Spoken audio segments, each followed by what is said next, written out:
That moment when a client calls you up and goes, so-and-so, yeah, they haven't shown for interview. Like, I could wring their neck. It's just unbelievable. You've got that ideal candidate, says all the right things to you. You get them to the client. Recruitment's just a tough gig at times. Like, that's like a kick in the teeth. And you're already counting the commission check. They don't even show up. And they don't answer the phone. You can't get hold of them. You don't know where they are. Oh, that's so annoying, honestly. So this is Revorec Recruitment Solutions, and my name is Seb. So we do weekly videos on the subjects of business and management, leadership and recruitment. So don't forget to subscribe to our channel and click the bell icon so you don't miss any one of our videos. So today I want to talk to you about the 5 things you need to consider before considering a career in recruitment. So let's kick this video off. So first thing I want to talk about of the 5 is that recruitment is harder than it looks. Seems simple, right? Get a few CVs, send them to a client, they interview someone, bang, one of them they pick, they go, we'll take this person on, next thing, we're going to pay you a lot of money, happy days. Yeah, it works out a lot harder than that.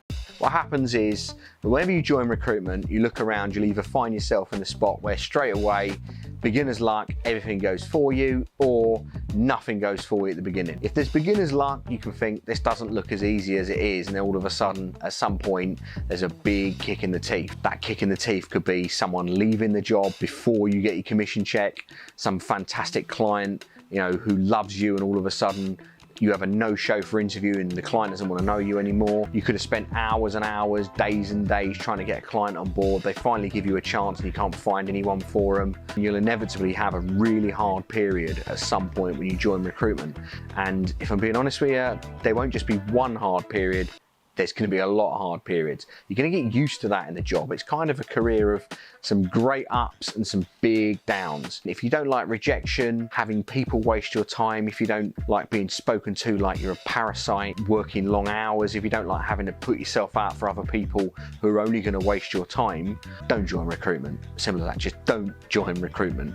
It's that frustrating when you start. I remember when I started, I was useless. I mean, laughably bad. I thought I'd be really good when I came in, and I came with some kind of arrogance, mislaid arrogance, I guess, but I thought I'd be really good at it, and I was so bad.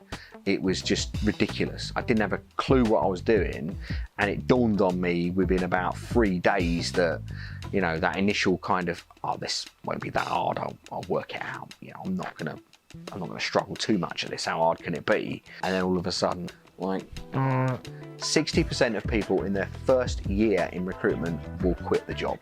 It's just something that happens. And a lot of people that went into the job, and I see it so many times through my career, the same old reason is, do you know what, I tried recruitment, yeah, it wasn't for me. In reality, they went into it and they realised that it's really, really hard. Oh, that's so annoying, honestly. The second thing is being level-headed. Being level-headed is basically where you don't get too high when things are going really well, you don't get too low when things are going really badly. And that's kind of really important in recruitment.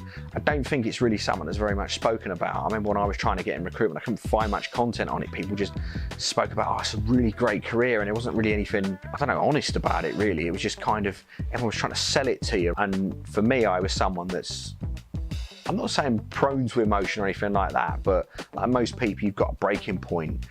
When things are going well, you're like celebrating and things are going really good and you get excited about it. And then when things go badly and they carry on for a little bit, it affects you. The thing you've got to remember in recruitment is realistically, you're going to have periods where everything you touch turns to gold. It sounds strange. And that can be at the beginning of your career when you start. I've seen recruiters that I know have just been unbelievably lucky.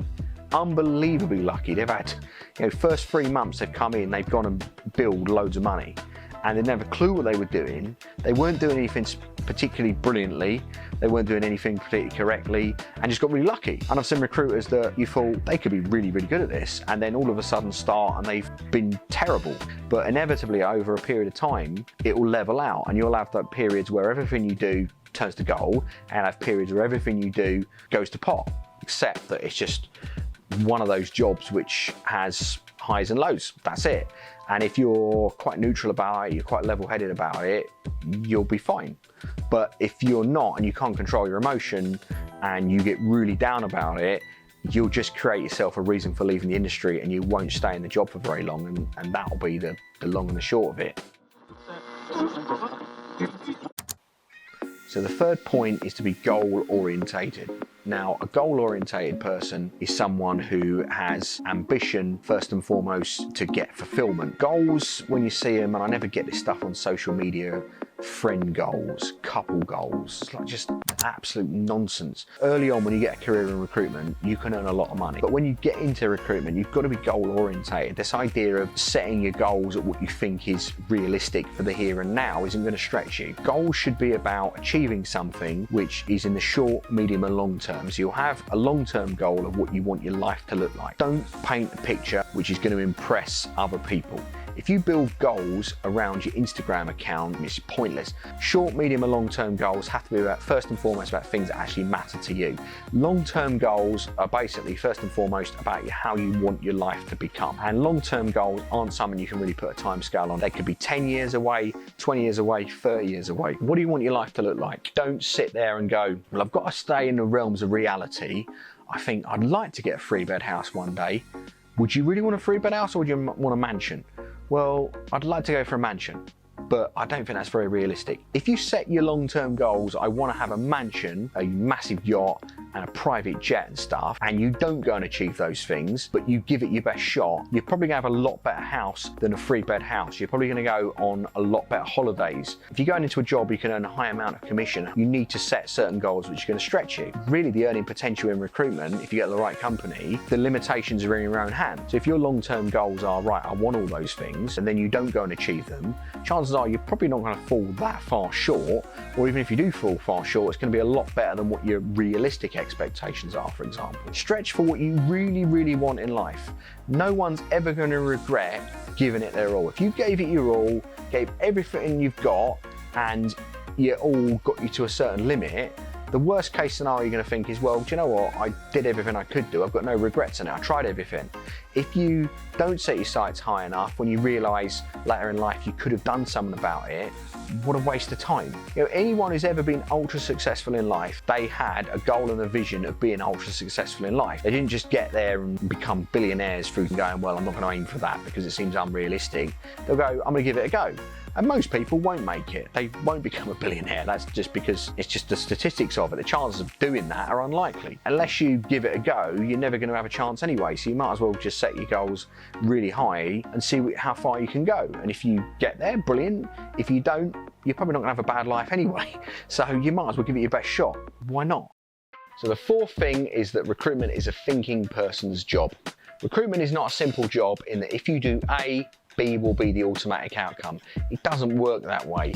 Even as an experienced recruiter, there's not, I know the answer to this, I know the answer to that. It's kind of one where you're going along in a job and you're just coming across problem after problem, barrier after barrier. You therefore need to be thinking constantly about, right, how do I solve this problem? I need to deal with this problem now. Otherwise, if I don't deal with this problem now, it'll turn into a big problem later down the line. Why has this happened? How could I learn from this point? What this person is saying to me in this bit of feedback, what does that mean? How am I interpreting that? The way someone's saying something, what can you read from this? There are so many things, so many signs and signals and information just in one particular vacancy that are really complicated.